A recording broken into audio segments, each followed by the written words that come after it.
இப்போ புதனுடைய நட்சத்திரமும் கேதுனுடைய நட்சத்திரங்கள்லேயும் இந்த 7ஆம் அதிபதியோ குடும்ப ஸ்தானாதிபதியோ போய் நின்றார்னா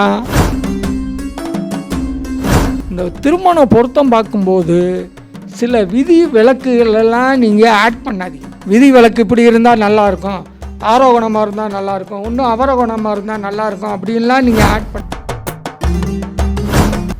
இன்னும் ஒரு முக்கியமான ஒரு விஷயம், திருமணம், இந்த திருமணத்துக்கு உண்டான 2, 7, 11ஆம் பாவ அதிபதிகள் போன மீட்டிங்லேயே சொன்னதையே நான் இங்கேயும் சொல்கிறேன். கண்டாந்த நட்சத்திரங்கள், கண்டாந்த நட்சத்திரங்கள்னு இருக்கு. யாராவது ஒருத்தர் கண்டாந்த நட்சத்திரங்கள் என்னென்ன சொல்லுங்க, யாருக்காவது சொல்லுங்க சார். Ketu, very good. அவருக்கு ஒரு கைத்தட்டலை போடுங்க. இந்த மாதிரி கேட்டோன்னே நீங்கள் சொல்லணும், அப்போ தான் ஜோசியத்தில் கொஞ்சம் டக்கு டக்குன்னு நம்மளுக்கு ஒரு ஞாபகம் வரும். இப்போ நான் மறந்துருக்கலாம், இல்லை நீங்கள் மறந்ததை கூட ஞாபகப்படுத்திக்கலாம். இப்போ புதனுடைய நட்சத்திரமும் கேதுனுடைய நட்சத்திரங்கள்லேயும் இந்த 7ஆம் அதிபதியோ குடும்ப ஸ்தானாதிபதியோ போய் நின்றார்னா நிச்சயமாக அது பிரிவினையை தரக்கூடிய ஒரு அமைப்பாக இருக்குங்கிறத வலிமையாக நீங்கள் புரிஞ்சுக்கணும்.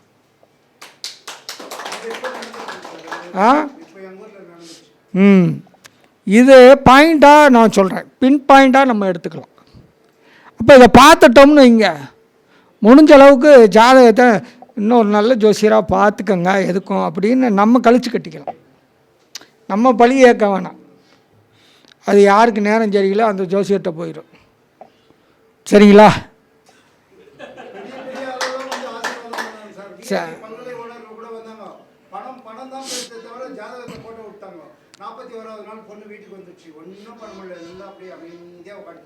உண்மையிலே அந்த பொண்ணுக்கு யோகமாக இருக்குன்னு நினைக்கிறேன்.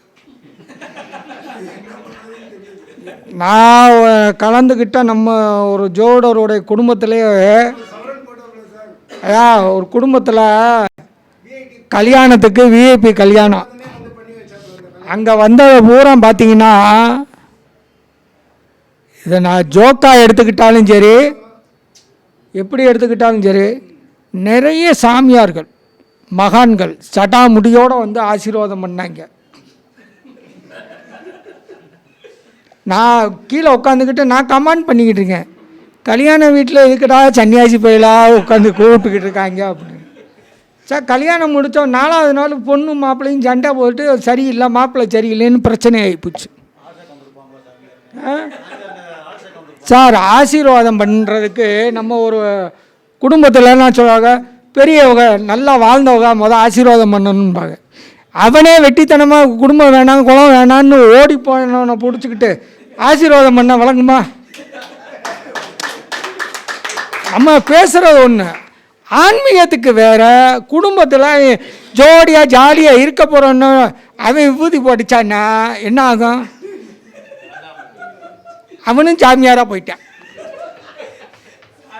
இது நான் ஒரு திருமணத்தில் இல்லை, 3 திருமணத்தில் பார்த்துட்டேன்.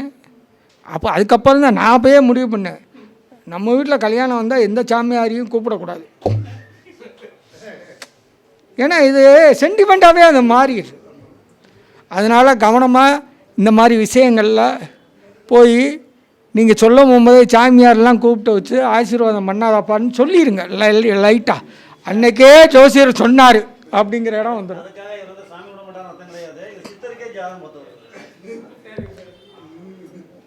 ஏன்னா நடைமுறையில் சில விஷயங்கள் பார்ப்போம். இப்போ யாரெல்லாம் தீபாவளிக்கு ட்ரெஸ் எடுத்துட்டீங்க சொல்லுங்கள்? இப்போ தீபாவளி வரப்போதில்ல, யாராவது தீபாவளிக்கு ட்ரெஸ் எடுத்துட்டீங்களா? ஏன் சார் எடுக்கலாம்?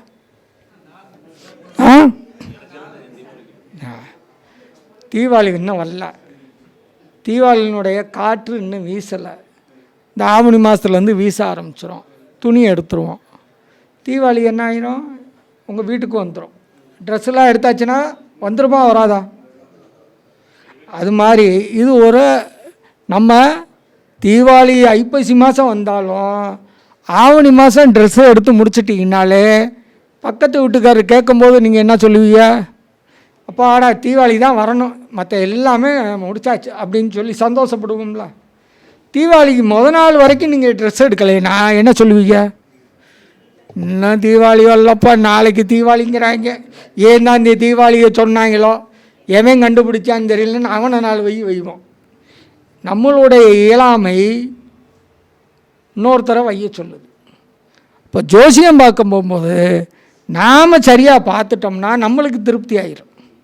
சரிங்களா?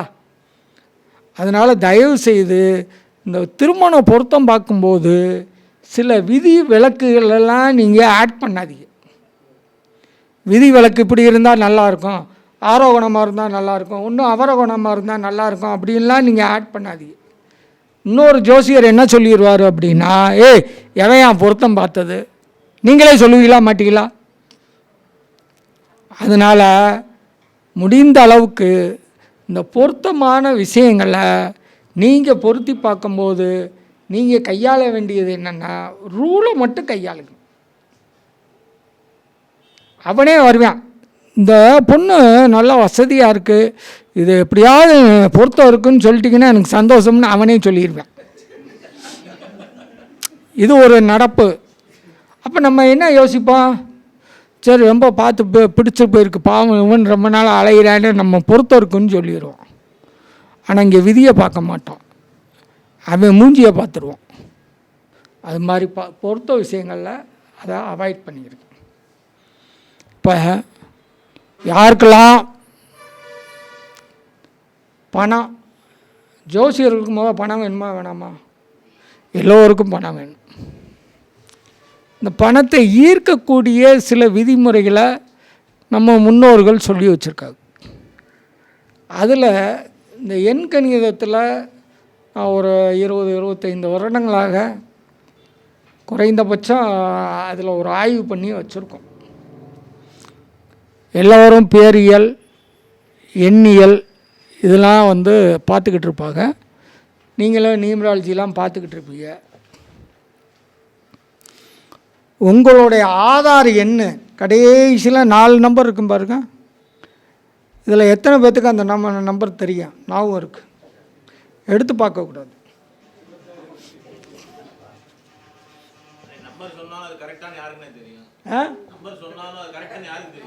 இல்லை நம்பர் முதல் தெரியணுமே.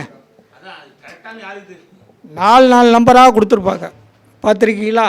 ஆதார் கார்டில் இந்த ஆதார் கார்டு நம்பரு இந்தியாவில் உங்களுக்கு மட்டும்தான் அந்த நம்பருக்கு இருக்கும். அந்த கடைசி 4 நம்பரு வேறு யாருக்குமே இருக்காது. உண்மையா இல்லையா? அப்போ உங்களுக்குன்னு இறைவன் கொடுத்த நம்பராக அதை நினச்சிக்கோங்க. இறைவன் அந்த நம்பர் கொடுத்துருக்கார். அந்த நம்பரை நீங்கள் கூட்டி பாருங்கள். ஓர் இலக்க எண்ணாக நீங்கள் எடுத்து வச்சுக்கோங்க. உங்களுடைய வருஷம் 4 இலக்கம் தானே, இந்த 4 இலக்க நம்பரையும் எழுதி வச்சுக்கோங்க.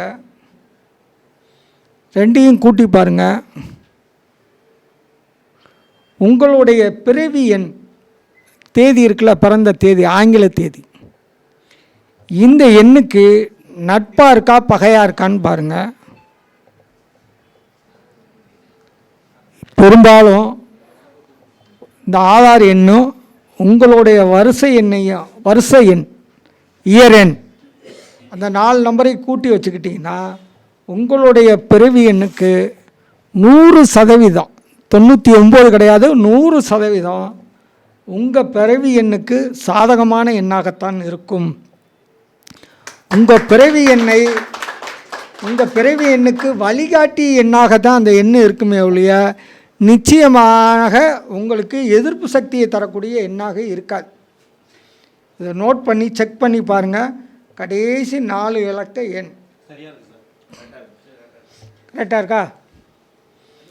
இதுதான் இந்த பிரபஞ்சத்தினுடைய சூப்பர்.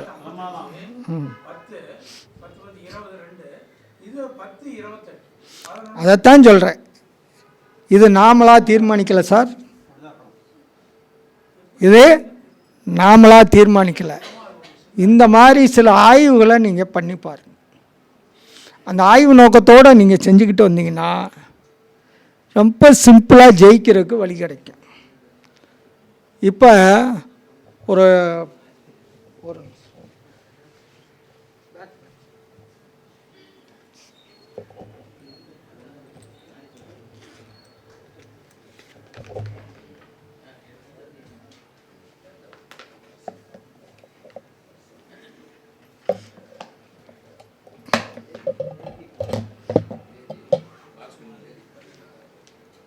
எண்களை பற்றி ஐயா சிவகுமார் ஐயா நிறையா பேசுவார். இருந்தாலும் எனக்கு தெரிஞ்ச ஒரு சில விஷயங்களை நான் உங்களோட பகிர்ந்துக்கிறேன். சும்மா ஒரு விசிட்டிங் கார்டு அளவில் தான் மேட்ரு வச்சுருக்கேன். எழுதாதவங்க எழுதிக்கங்க, இல்லாட்டினா எழுதுனவன்கிட்ட கேட்டாங்கன்னா அடுத்தாப்புல உங்களுக்கு சொல்ல மாட்டாங்க. ஏன்னா அவ்வளோ ரகசியமான விஷயங்கள். மேச ராசி யார் யாரெலாம் இருக்கீங்க? ஒன்று இங்கிட்ட மேச ராசி யார் இருக்கீங்களா? ரைட்டு. 2, 1, 6, 7. 2, 1, 6, 7 மேசராசி. நீங்கள் உங்கள் கிளைண்ட்டு கூட சொல்லிக்கலாம். இந்த நம்பரை எழுதி பாக்கெட்டில் வச்சுக்கிட்டாலே போதும். அந்த மேசராசிக்காரர்களுக்கு சாதகமான விஷயங்கள் பூரா வேகமாக நடக்க ஆரம்பிச்சிடும். தடைகள்லாம் நீங்க ஆரம்பிச்சிடும். இந்த நம்பருக்குள்ளே என்ன இருக்குதுன்னு கேட்டிங்கன்னா அதுக்கு ஒரு 2 மணி நேரம் நான் ஆன்சர் சொல்லணும். அவ்வளோ மேட்ரு இருக்குது. ரொம்ப சிம்பிளாக தான் நம்மளுக்கு தேவை காசு பணம் துட்டு மணி எல்லாம் வரணும் அப்படின்னு நினைக்கிறவங்க மட்டும் எழுதி வச்சுக்கோங்க. ரிஷபராசிக்கு 8, 6, 3, 1. மிதுனத்துக்கு 4, 6, 2, 7. மறுபடியும் மேசத்துலேருந்தே சொல்கிறேன். 2, 1, 6, 7 மேசம். ரிஷபம் 8, 6, 3, 1. மிதுனத்துக்கு 4, 6, 2, 7. எழுதிட்டீங்களா? அடுத்து கடகத்துக்கு 2, 6, 7, 3.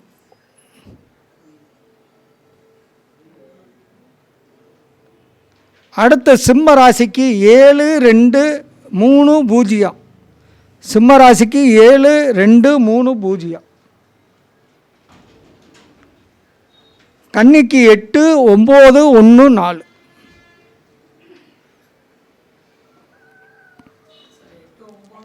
ஒன்று 4 கன்னிக்கு. துளாராசிக்கு 7, 2, 4, 0. விருச்சகத்துக்கு பார்த்தீங்கன்னா 0, 7, 7, 3.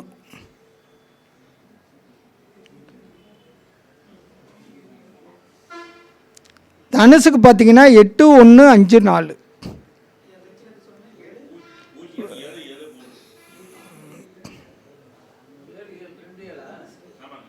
ஆமாம் 0, 2, 7, 7, 3.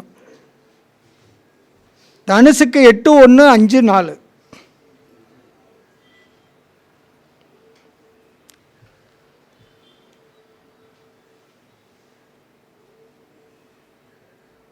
அடுத்த மகரத்துக்கு 9, 3, 6, 5. கும்பத்துக்கு 2, 1, 6, 0. கும்பத்துக்கு 2, 1, 6, 0. மீன ராசிக்கு பார்த்தீங்கன்னா 7, 8, 4, 3.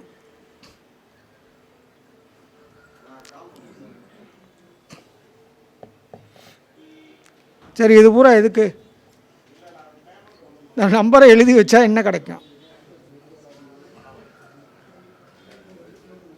அடுத்த கேள்வி வருதுல்ல, உங்களுக்கு என்ன தேவைங்கிறத நீங்கள் முடிவு பண்ணிக்கோங்க.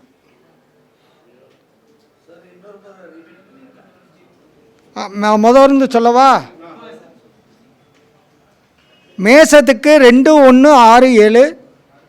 ரிஷபத்துக்கு 8 6 3 1, மிதுனத்துக்கு 4 6 2 7, கடகத்துக்கு 2 6 7 3, சிம்மத்துக்கு 7 2 3 0, கன்னிக்கு 8 9 1 4, துலாத்துக்கு 7 2 4 0, விருச்சகத்துக்கு 0 7 7 3, தனுசுக்கு 8 1 5 4, மகரத்துக்கு 9 3 6 5, கும்பத்துக்கு 2 1 6 0, மீனத்துக்கு 7 8 4 3. உங்கள் குடும்பத்தில் யார் யார் என்ன ராசியோ அந்த ராசிக்கு இந்த மாதிரி ஒரு விசிட்டிங் கார்டை கையில் வச்சு இதில் பணம் வேணுங்கிறவங்க உங்களுடைய லக்கணத்துக்கு 2ஆம் பாவ அதிபதி, லக்கணத்துக்கு முதல் ராசிக்கு நம்பர் சொல்லிட்டேன். பணம் தேவைப்படுபவர்கள் யாருக்கு பணம் தேவையோ அவர்களுக்கு லக்கணத்திற்கு 2ஆம் பாவ அதிபதி எந்த கிரகமோ அந்த கிரகத்துக்கு உண்டான நிறப்பேனால் எழுதி பையில் வச்சுக்கிட்டா போதும். இப்போ மேச லக்கணம்னு வைங்க, சுக்கிரன் 2ஆம் வீட்டுக்கு அதிபதி. சுக்கிரனுக்கு உண்டான நிறம் என்ன? பிங்க்கு, பிங்க் கலரில் எழுதி வச்சுக்கலாம். ரிஷப லக்கணம்னு வைங்க, 2ஆம் அதிபதி யார்? புதன், பச்சை இங்கில் எழுதி வச்சுக்கலாம். புரியுதுங்களா? இப்போ மிதுன லக்கணம் 2ஆம் அதிபதி யார்? சந்திரன். அப்போ ஒரு ஒயிட்லே கிரே மாதிரி வரும், அந்த பேனால் எழுதி வச்சுக்கலாம்.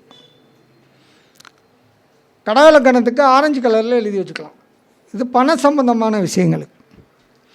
கல்யாணம் ஆகணுன்னா 7ஆம் பாவம் என்ன கிரகமோ அந்த கிரக பேனால் எழுதி பாக்கெட்டில் வச்சுட்டா இம்மிடியேட்டாக அது உங்களை இயக்க ஆரம்பிச்சிடும். இந்த நம்பருக்கு ஒரு அற்புத சக்தி இருக்குதுன்னு நீங்கள் உணர ஆரம்பிச்சிருவீங்க. சரிங்களா? இப்போ யார் வீட்லையாவது எலுமிச்சம்பழ செடி யாராவது வச்சுருக்கீங்களா? அவர் வச்சுருக்காரு. வேறு யாரும் வச்சுருக்கீங்களா? Very good. உங்கள் எலுமிச்சம்பழ செடியில் காய்க்குதா? ஓகே. கொத்து கொத்தாக காய்க்கணுமா?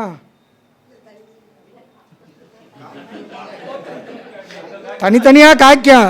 கொத்து கொத்தாக காய்க்கணுமா? நம்பர் இருக்கு, இந்த நம்பரை நோட் பண்ணிக்கங்க.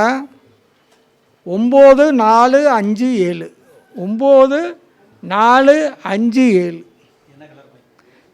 ரெட் கலரில் வெள்ளை அட்டையில் ரெட் கலர் பேனால் எழுதி அதில் ரெட் கலர் நூலை கட்டி அந்த செடியில் தொங்க விடுங்க. அவ்வளோதான். நீங்கள் வேறு மருந்து இருந்தெல்லாம் ஒன்றும் அடிக்க வேணாம். காய்க்காத செடி கொத்து கொத்தாக காய்க்கும். இப்போ பழம் என்ன சைஸுக்கு இருக்குதுன்னு பார்த்துக்கங்க. ஏன்னா அதை விட 3 மடங்கு பெருசாக காய்க்கும். இது அற்புதம். இந்த எண்ணுக்கு உண்டான அற்புதம், அதிசயத்தை நீங்கள் உங்கள் கண்ணு முன்னாடியே பார்க்கலாம். அப்படி நடந்துச்சு அப்படின்னா இந்த மீட்டிங்கை ஏற்பாடு பண்ண பரணி பாரதிக்கு உங்களால் முடிஞ்சால் டொனேஷனை கொடுங்க.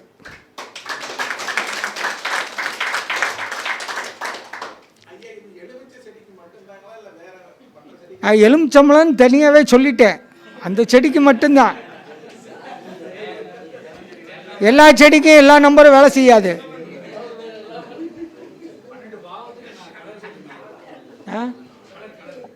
கலரா?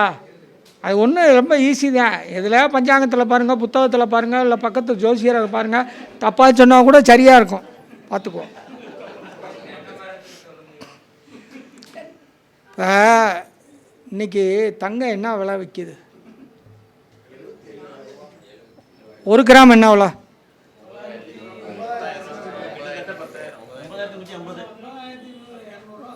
சரி, இப்போ ஒரு 10,000 ரூபாய்கிட்ட இருக்குது. அது ஆகிட்டு போகுது. ஆனால் தங்கம் வாங்கணுன்னு சேர்த்து வச்ச காசு இப்போ பாதியாக குறைஞ்சிருச்சா? 5,000 ரூபாய்க்கு நீங்கள் தங்கம் வாங்கணுன்னு நினச்சி காசு சேர்த்துருப்பீங்க. இன்றைக்கி தங்கம் 10,000 ரூபாய் ஆயிடுச்சு. இப்போ பாதி தங்கம் தானே வாங்க முடியும். அந்த 5,000 ரூபாயிலே 4,000 ரூபா தான் சேர்ந்துருக்கு, 4,000 ரூபா பத்தலை. இதுதான் எல்லாருடைய இப்போ உள்ள சூழ்நிலை. யாருக்கெல்லாம் தங்கம் வேணும் அப்படின்னு ஆசைப்படுறீங்களோ, தங்கம் எல்லாத்துக்கும் ஆசை தான். இருந்தாலும் பொம்பளை பிள்ளை இருக்குது, கட்டி கொடுக்கணும், கல்யாணம் பண்ணணும், வைக்கணும் அப்படின்னு அதனுடைய அவசிய தேவைன்னு ஒன்று யாருக்கெல்லாம் இருக்கோ அவங்க மட்டும் இந்த நம்பரை எழுதி வச்சுக்கோங்க. மற்றவங்க வச்சுக்கோங்க, வேணுங்கிறப்போ இந்த நம்பரை பயன்படுத்துங்க.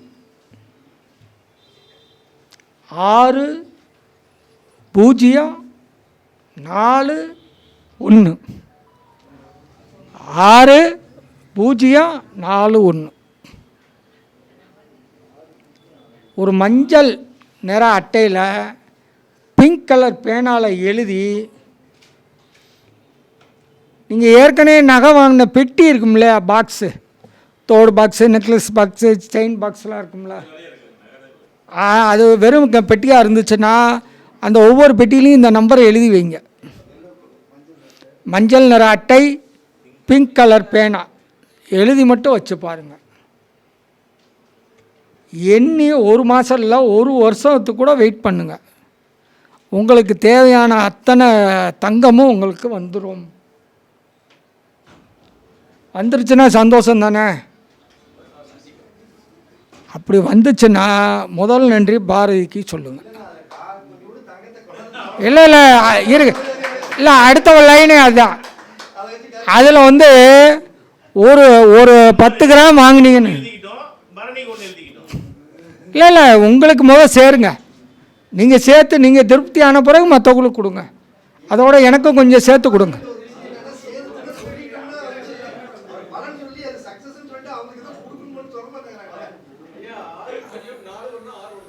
என்னங்கய்யா?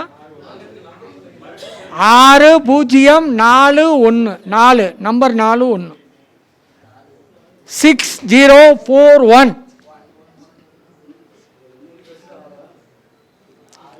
அதுக்கு முன்னாடி யாரெல்லாம் ஜோட தொழிலாக செய்கிறீங்க? ஓகே, மற்றவங்க எழுதிக்க வேணாம். இது ஜோசியராக இருக்கிறவங்க நீங்கள் பேர், புகழ், அந்தஸ்து, கௌரவம் எல்லாம் உங்களுக்கு கிடைக்கிறதுக்கு ஒரு அற்புதமான எண்ணம் ஒன்று இருக்குது. அந்த நம்பரை மட்டும் எழுதிக்கங்க. 6252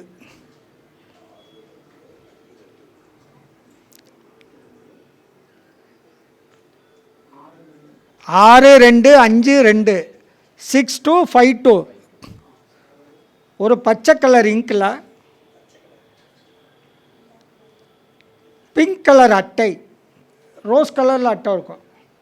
இந்த கார்ட்போர்டு வாங்கினா, இல்லாட்டினா ஏதாவது கல்யாண பத்திரிக்கை கிடச்சுன்னா சாட் அட்டை, பிங்க் கலரில் அட்டையில் வாங்கி பச்சை கலர் இங்கில் நல்லா போல்ட்டாக எழுதிடுங்க.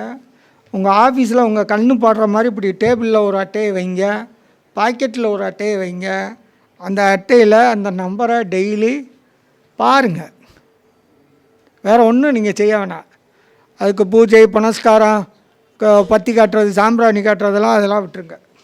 இந்த நம்பரை மட்டும் பார்த்துக்கிட்டே இருங்க. அடுத்த மீட்டிங்க்கு நானும் வருவேன், நீங்களும் வருவீங்க. எல்லாரும் பெரிய ஆளாக இருக்கும். இந்த வாய்ப்பை கொடுத்து பேச அனுமதித்த திரு பரணி பாரதி ஐயா அவர்களுக்கு மற்றும் இங்கே உள்ள அத்தனை ஜோட நண்பர்களுக்கும் என் இதயம் கனிந்த நன்றியை கூறி விடைபெறுகிறேன். நன்றி, வணக்கம். வணக்கம்.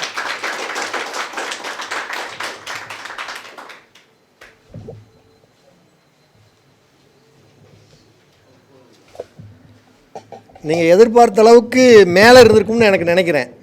ஏன்னா தகவல் நம்ம இது மாதிரி தான் எதிர்பார்க்குறோம். ஏதாவது புது புது தகவல்கள் வேணும் அப்படின்ட்டு. அதுக்கு தான் அவர்கிட்ட நம்ம நல்லா வேலை வாங்குறதுக்கு உங்கள் கை மட்டும் கொஞ்சம் பத்தலின்னு தான் நினைக்கிறேன் நான். அதுதான் உண்மை.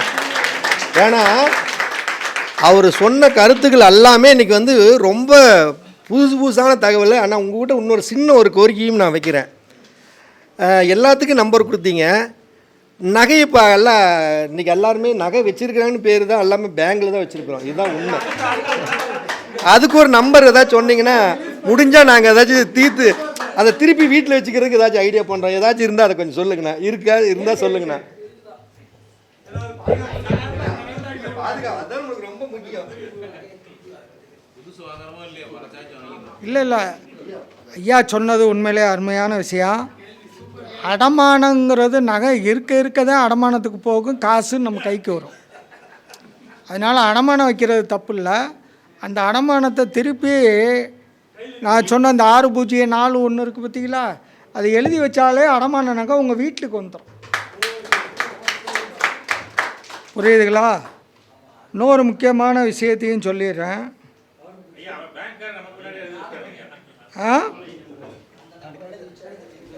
என்ன சார்?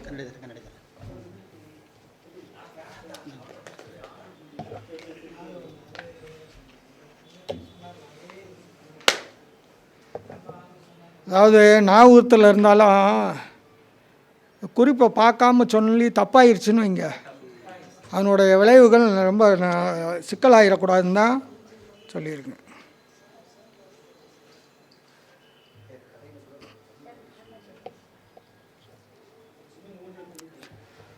ரெண்டு எழுதிக்கங்க.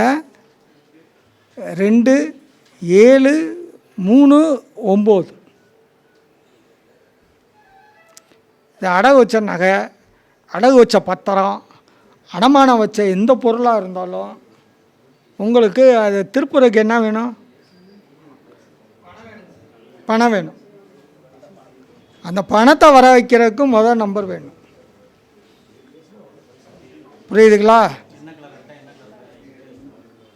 என்னென்ன நம்பரு? 2 7 சொல்லுங்க. காசு வர நம்பரை நம்ம சொல்கிறதுனால தப்பு இல்லைல்ல. 2 7 3 9. Very good. எல்லாருக்கும் பணம் கிடைக்கணும்னு நீங்கள் வேண்டிக்கங்க. இந்த நம்பரை நீங்கள் எழுதிக்கங்க. பிரார்த்தனையாகவும் வச்சுக்கோங்க. எப்போவுமே கூட்டு பிரார்த்தனைக்கு ஒரு பலன் உண்டு. எல்லோருக்கும், இங்கே வந்திருக்க எல்லோருக்கும், எல்லாருடைய குடும்பத்திற்கும் கை நிறைய, பை நிறைய, பெட்டி நிறைய பணம் வேணும்னு வேண்டிக்கோங்க. நன்றி.